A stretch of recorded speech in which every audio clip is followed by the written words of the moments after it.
Oswald Comes Home is really enjoyable. This is a 2007 short film, and it's not actually what I thought it was going to be about. I read a brief description online about how it's a documentary about how Disney came to own Oswald again.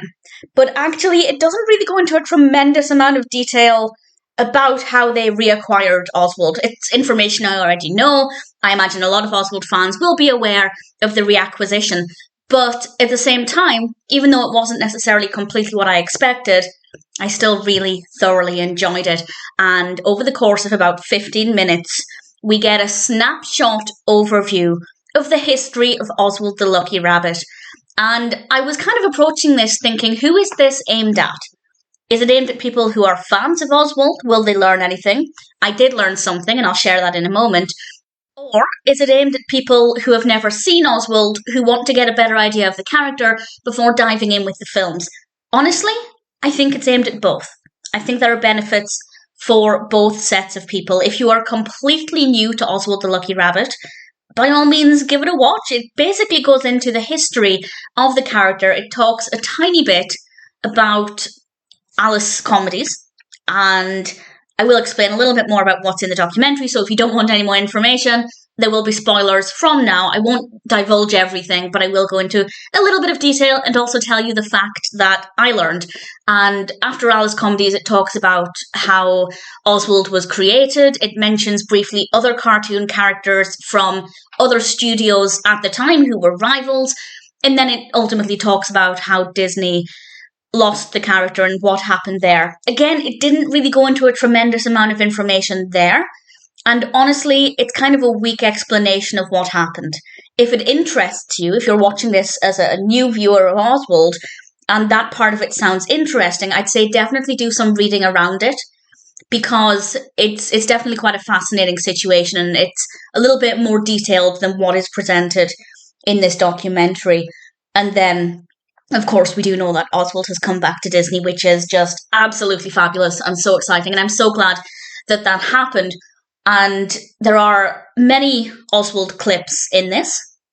Most of them are earlier Oswald, as in Oswald when it was originally Disney's, rather than the Oswald who went through various developments when it was still living with Walter Lantz over many, many years. And the clips that we get are all delightful. I think it gives a really nice snapshot of the character. And then we get to hear from different people, such as Diane Disney, and people who are emotionally connected to the character and have these experiences with the character's history. And I think that that is really valuable and something that the documentary provides. So even if you're already quite a big fan of Oswald, it's nice to hear people talking about the character. And if you are a diehard fan of Oswald, you might not learn too much, because it is basically just a snapshot overview of the history of the character within the context of Disney's relationship to the character. As I said, not so much when it was property of Walter Lantz only. And that in mind, I did learn one thing, and I will now tell you the thing that I learned. I learned that there were Oswald chocolate bars. I had no idea. I don't think I'd ever seen, I did Google it afterwards, but I don't think I'd ever seen an Oswald chocolate bar before that. And I feel like that definitely helps to highlight just how popular the character was at one point, and that's pretty brilliant. So it is really thoroughly enjoyable. It's not what I was expecting. It's not that comprehensive, but as a snapshot overview of the origin of Oswald, and obviously taking us to where Oswald is today, absolutely it's worth watching it for that, and the clips are really great. The clip selection is brilliant. So I do recommend it. If you're already an Oswald fan, I think you'll love it. If you're new to Oswald, it's a good introduction, but as I said, I do recommend doing some reading around it to get a comprehensive, or a more comprehensive, understanding of the character and the character's journey, and definitely diving in with the cartoons as well. I genuinely don't know where to recommend for the cartoons, because obviously the very early Disney cartoons are historically very fascinating, but they're not necessarily the most entertaining. They're quite rough. Some are better than others.